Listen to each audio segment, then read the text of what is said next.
జయ గురుదత్త స్వామీజీ, దానంలోని విశిష్టత ఏమిటి? భూదానం, స్వర్ణదానం, గోదానం, విద్యాదానం, అన్నదానం అని ఎన్నో రకాల దానాలు చేస్తూ ఉంటారు. వీటన్నిటిలో ఏ దానం గొప్పది?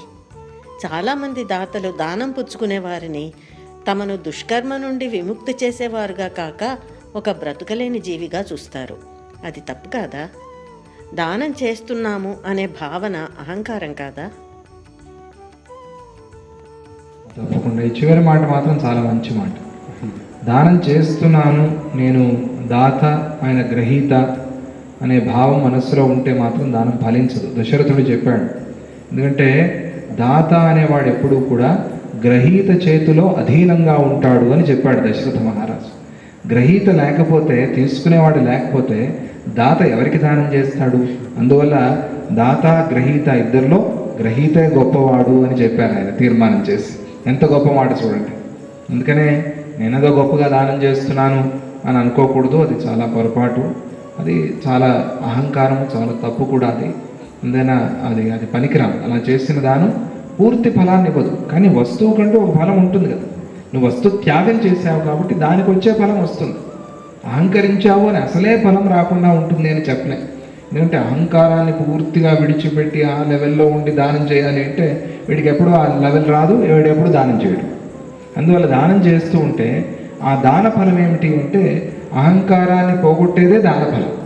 త్యాగం కదా దానం అంటే, త్యాగమే దాని. అందుకనే ఇదన్నా మమా, నేను నీకు ఇస్తున్నాను అని కాదు, ఇది నాది కాదు, వేసే ముందే ఇదన్న మమా, ఇది నాది కాదు అని సమర్పణ చేస్తున్నాను. ఇది నాది కాదు, నీదే, నా దగ్గర ఉంది, నా దగ్గర ఎందుకుందో తెలియదు, ఇది నీ దగ్గర ఉంటే మంచిది అని అనుకుని దానం చేయాలి. ఇది నా దగ్గర ఉంచాడు భగవంతుడు, నీ వస్తువు, ఇది తీసుకో అని ఇవ్వాలి. అలా అనుకోకుండా తీసుకునేవాడా వీడికి ఏదో సేవ చేస్తున్నాను, సహాయం చేస్తున్నాను, వీడు నా వల్ల బతుకుతున్నాడు అని అనుకుని ఇవ్వకూడదు. కొన్ని సందర్భాల్లో అలా ఇచ్చినా కూడా తప్పు లేదు. కష్టంలో ఉన్నవాడికి ఈ కాలంలో కొన్ని మారాలి కదా కాలానుగుణంగా. నాకు ఆ భావన ఇంకా పూర్తిగా రాలేదండి, అందువల్ల నేను దానం చేయను, నాకు ఎప్పుడు ఆ భావం పూర్తిగా వస్తుందో అప్పుడే దానం చేస్తాను అంటారు ఈ కాలంలో.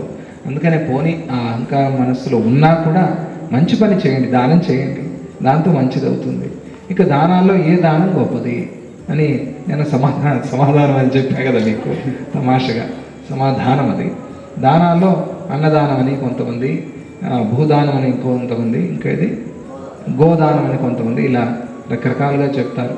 అన్ని దానాలు అన్ని సందర్భాల్లో చేసేవి కావు, గుర్తుపెట్టుకోండి. అన్ని దానాలు ఎప్పుడు పడితే అప్పుడు చేసే దానాలు కావు. కొన్ని దానాలకి కొన్ని సందర్భాలు చెప్పారు. ఇంట్లో ఏదో శుభకార్యం జరుగుతుంది, అప్పుడు చేసే దానాలు కొన్ని ఉన్నాయి. దశదానాలు, ఆ దశదానాలు ఒక సందర్భంలో ఏదో పితృకర్మలో చేయాలి, అటువంటి సందర్భంలో. ఏదో శాంతి జరుగుతుంది, ఆ శాంతిలో ఏవో షోడశ దానాలు ఏవో చెప్తారు, ఆ సమయంలో ఆ దానాలు చేయాలి. ఏదో ఒక విగ్రహ ప్రతిష్ఠ చేయిస్తున్నాం, ఆ సందర్భంలో చేయాల్సిన దానాలు కొన్ని ఉన్నాయి. ఇలా సందర్భానుగుణంగా కొన్ని దానాలు ఉన్నాయి. కానీ ఇప్పుడే చేయాలి అని చెప్పడం ఒకటి ఉంది అంటే అది అన్నదానం. ఎప్పుడూ చేయాల్సిన దానం అది. అందువల్ల అన్నదానం అన్ని దానాల్లోకి గొప్ప దానం, చాలా విశేషమైన దానం. ఎందుకంటే అందరికీ కావాలి కదా. అన్నానికి వెల ఇది అని కట్టలేము. ప్రతి వస్తువుకి ప్రపంచంలో ఒక వెల ఉంటుంది. ఇది ఇంత. గోవే తీసుకోండి, గో విషయంలో అలా మాట్లాడకూడదు, అయినా కూడా గోవునే తీసుకోండి. గోవు కొనాలంటే దాంట్లో ఒక వెల ఉంటుంది కదా. ఎంత మంచి జాతి గోవు అయినా కూడా, ఏదో గిర్ గోవు అన్నారనుకోండి, దానికి ఒక 25,000 30,000 ఎంతో ఉంటుంది. పోనీ వాడు ఎక్కువగా చెప్పాడంటే ఒక 20,000 ఎక్స్ట్రా చెప్తాడు, ఒక 50,000 చెప్తాడు, అంతకన్నా ఎక్కువగా చెప్పలేడు కదా. కానీ అన్నానికి మాత్రం విలువ లేదు. ఇప్పుడు చాలా కోటీశ్వరుడు కారులో వెళ్తున్నాడు, ఒక్కడే డ్రైవ్ చేసుకుంటూ వెళ్తున్నాడు. ఆ కారు ఒక అడవిలో ఆగిపోయింది, ఏమి పని చేయట్లేదు, ఇంకా ఏం చేసినా కూడా కదలదు. మొత్తం చుట్టుపక్కల ఒక 4 కిలోమీటర్లు అటు ఇటు తిరిగి చూశాడు, ఎవరు రిపేర్ చేసేవాడు ఒక నాథుడు ఒకడు కనిపించదు.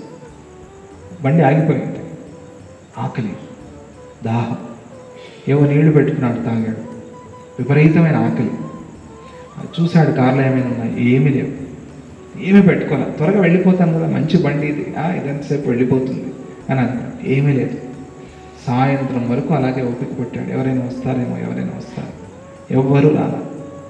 చూశాడు, రాత్రి అవుతోంది, అర్ధరాత్రి అవుతోంది. దూరంగా ఏదో ఒక గుడిసె కనిపిస్తోంది. ఇంకా ఆకలి తట్టుకోలేక చచ్చిపోతానేమో అని అనిపించి అక్కడికి వెళ్ళాడు. వెళ్తే ఒక ముసలమ్మ కూర్చుంది. ఏం నాయనా వచ్చావు, బాగా ఆకలిగా ఉండేవా, ఏమైనా ఉందా తినటానికి?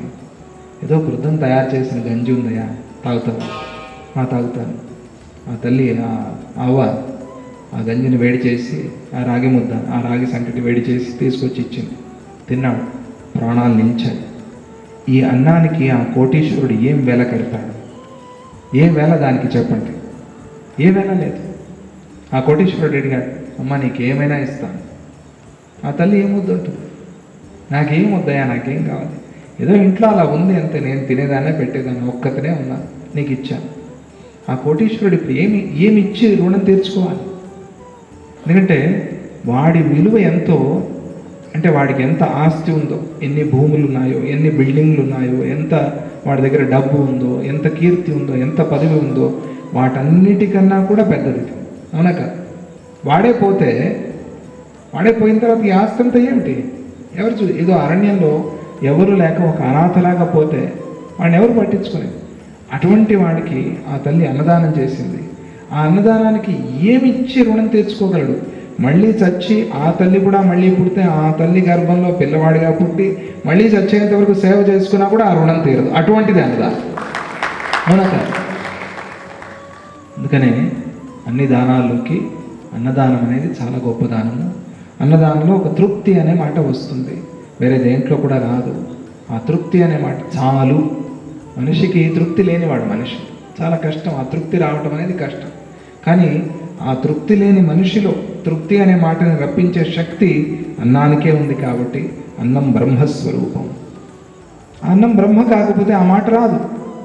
తిను తిను, బాగా తిను, బాగా తిను. భీముడైనా సరే, ఎవరో కుంభకర్ణుడైనా సరే, ఇంకోడెవడో ఏదో పేరు చెప్పండి, బకాసుడైనా సరే, ఎవరైనా సరే ఎక్కడికో ఒకటికి పులుస్తాం. చాలు అనకపోయినా పడి అక్కడే నిద్రపోతాడు కదా, అదే చాలా అన్నట్టు లెక్క. అలా ప్రతి ఒక్కళ్ళలోనూ రాక్షసులు కావచ్చు, దేవతలు కావచ్చు, మనుష్యులు కావచ్చు, జంతువులు కావచ్చు, సమస్త ప్రపంచానికి తృప్తి కలిగించే చాలు అనే మాట చెప్పించే శక్తి అన్నానికి మాత్రమే ఉంది. కాబట్టి అన్నదానం చాలా గొప్ప. అన్నశాంతి బాగా జరగాలి.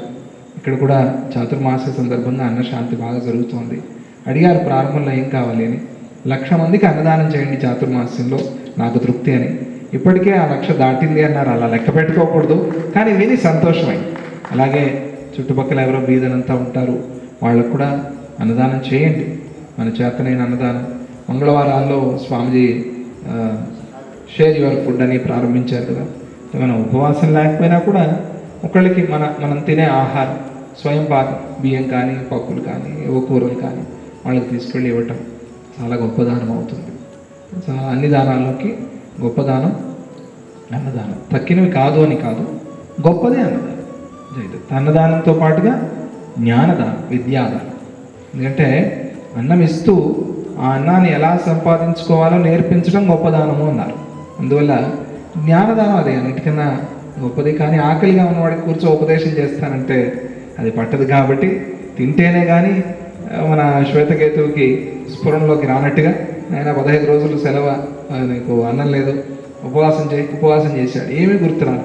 అన్నం తింటే కానీ గుర్తురాదు, మనస్సు అప్పుడు కానీ పనిచేయదు. అలా అన్నం అనేది చాలా గొప్పది, అన్నదానం అనేది చాలా గొప్పది, విద్యాదానం అనేది కూడా చాలా గొప్పది. జయ గురు.